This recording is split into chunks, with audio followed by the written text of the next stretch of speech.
Hello दोस्तों, मैं आशीष कुमार साहब आप सबका स्वागत करता हूँ।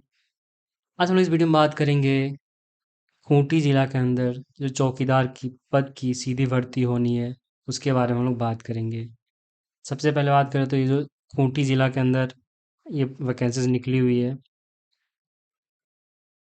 खूंटी जिला के बाहर वाले ये नहीं भर सकते हैं, क्योंकि झारखंड में जिला वाइज जो है चौकीदार के पोस्ट के लिए वैकेंसीज फिल किए जाते हैं।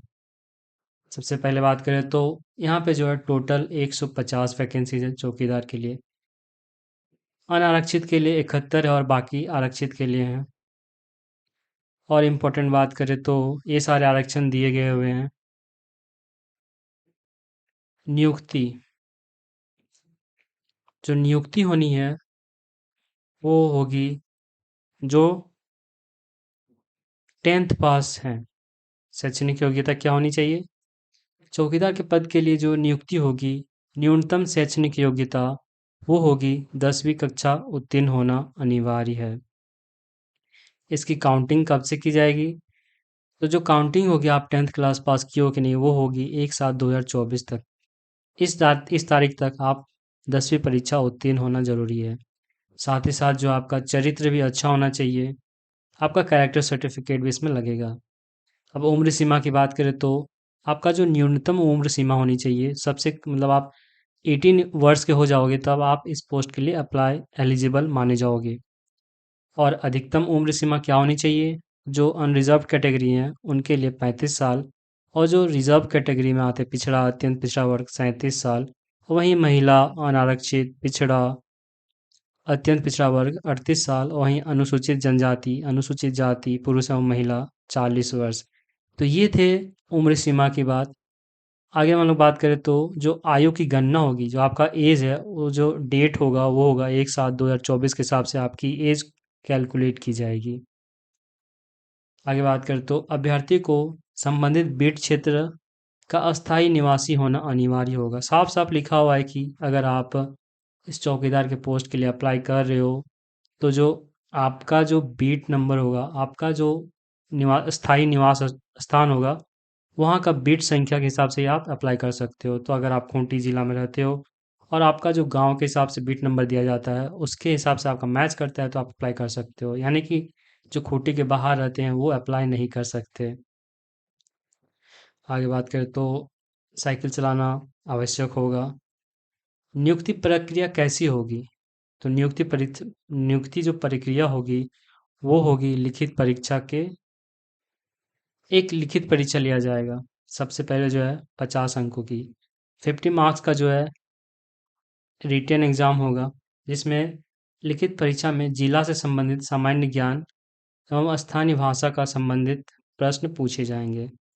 लिखित परीक्षा में 30% लाना अनिवार्य होता है, और वहीं सफल उम्मीदवारों की सूची 1-3 की संख्या से तैयार की जाएगी। और लिखित परीक्षा का पाठ्यक्रम जो है सामान्य ज्ञान स्थानीय भाषा से संबंधित रहेगा। 50 ऑप्शनल एमसीक्यूज रहेंगे, जो 1.5 घंटे का समय दिया जाएगा। गलत उत्तर के लिए कोई भी नेगेटिव मार्क नहीं है। नेग- कोई भी गलत उत्तर के लिए कोई अंक कटौती नहीं की जाएगी। उसके बाद जो है लिखित परीक्षा के बाद फिजिकल टेस्ट भी होगा, आपका शारीरिक माप भी होगा। अब शारीरिक माप होने के लिए सामान्य श्रेणी में जो आते हैं उनके लिए जो हाइट होगी वो 160 सेंटीमीटर, पिछड़ा वर्ग और अन्य पिछड़ा वर्ग के लिए 160 सेंटीमीटर भी है। वहीं अनुसूचित जनजाति और जाति के लिए 155 सेंटीमीटर, और वहीं महिलाओं के लिए 148 सेंटीमीटर का निम्नतम ऊंचाई हाइट यहाँ पे ज़रूरी है। फिर फिजिकल टेस्ट की बात करें तो आपका जो है 1 मील की दौड़ जो है आपको, अगर आप पुरुष हैं तो 5 मिनट या उससे पहले करते हो तो 20 मार्क्स मिलेंगे। वहीं 5 मिनट के या 6 मिनट तक करते हो तो 10 मार्क्स मिलेंगे। और अगर 6 मिनट के बाद आप पूरा करते हो 1 मील का दौड़, तो आप इनएलिजिबल माने जाओगे। महिलाओं के लिए 8 मिनट से 20 अंक दिए जाएंगे, 8 मिनट से 10 मिनट तक का जो है 10 अंक दिए जाएंगे। वहीं उससे ज़्यादा आप लेते हो तो आप इनएलिजिबल माने जाते हो। आगे बात करें तो जो मेधा सूची जो है लिखित परीक्षा में प्राप्त अंक एवं शारीरिक परीक्षा जांच में प्राप्त अंक दोनों को योग के आधार पर जो है मेधा सूची तैयार किया जाएगा, यानी जो मेरिट लिस्ट निकलेगा आपका वो निकलेगा written exam plus physical test के हिसाब से। चिकित्सा परीक्षण भी होगा, यानी कि आपका मेडिकल टेस्ट भी होगा। उसके बाद जो है वेतनमान, वेतनमान जो है शेड्यूल 1 पे मैट्रिक्स लेवल 1 दे होगा, यानी कि जो ये वेतनमान है ये आपके देयमान होंगे।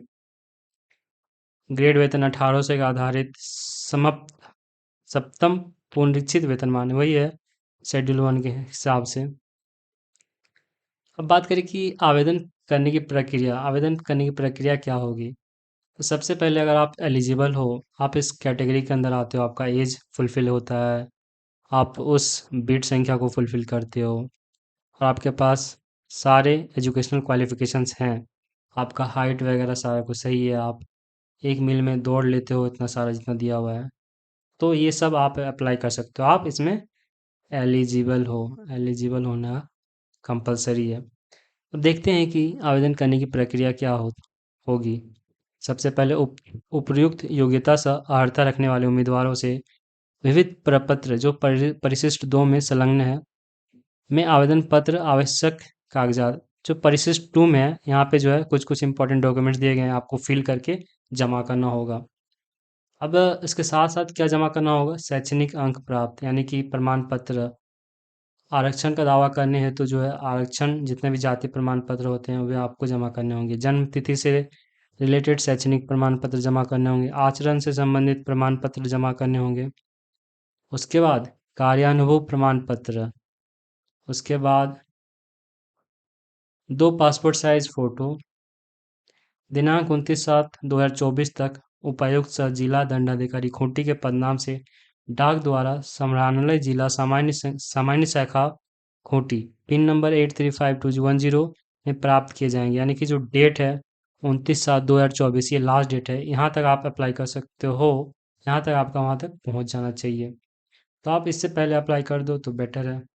दिनांक 29/7/2024 के बाद प्राप्त आवेदन पत्रों पर विचार नहीं किया जाएगा। साफ साफ लिखा हुआ है कि अगर आप इस डेट के बाद अगर अप्लाई करते हो तो आपका जो है ये जो जितने भी क्रेडेंशियल है सारे कैंसिल हो जाएंगे, आप यहाँ पे माना नहीं जाएगा।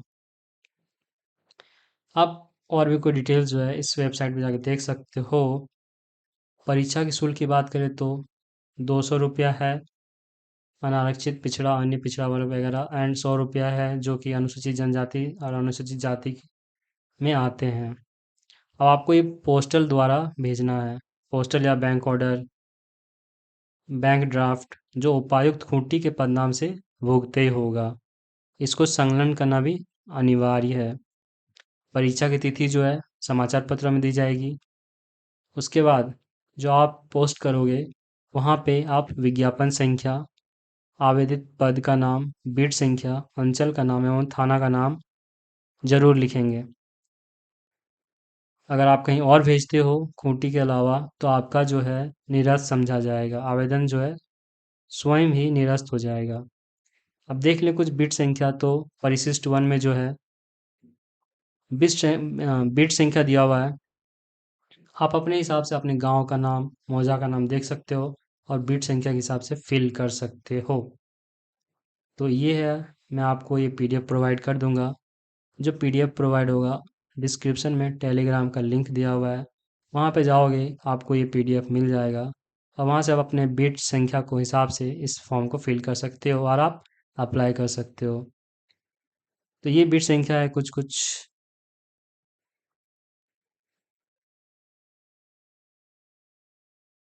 आगे बात करें तो बिट संख्या पूरा हुआ। बिट संख्या ये रहा परिशिष्ट 2। यहाँ पे आप जो है ये कुछ कुछ आवेदन प्रपत्र हैं, इसको आप फिल करोगे और पोस्ट के द्वारा अप्लाई करोगे। देखो यहाँ पे बिट संख्या मांगा है तो बिट संख्या यहाँ पे आप अपने गांव का नाम देख के बिट संख्या भरोगे और बाकी सारा फॉर्म जो है फिल कर सकते हो। कोई दिक्कत आएगी तो आप पूछ सकते हो। ये था खूंटी जिला के अंदर जो है चौकीदार का पोस्ट के लिए। चौकीदार पोस्ट के लिए वैकेंसीज टोटल 151 है। और जो है डेट याद रखना है आपको, 29/7/2024 से पहले अप्लाई कर देनी है। तो आप अगर खूंटी से हो तो इस पोस्ट के लिए अप्लाई कर सकते हो। मिलते हैं नेक्स्ट वीडियो में, तब तक के लिए जय हिंद।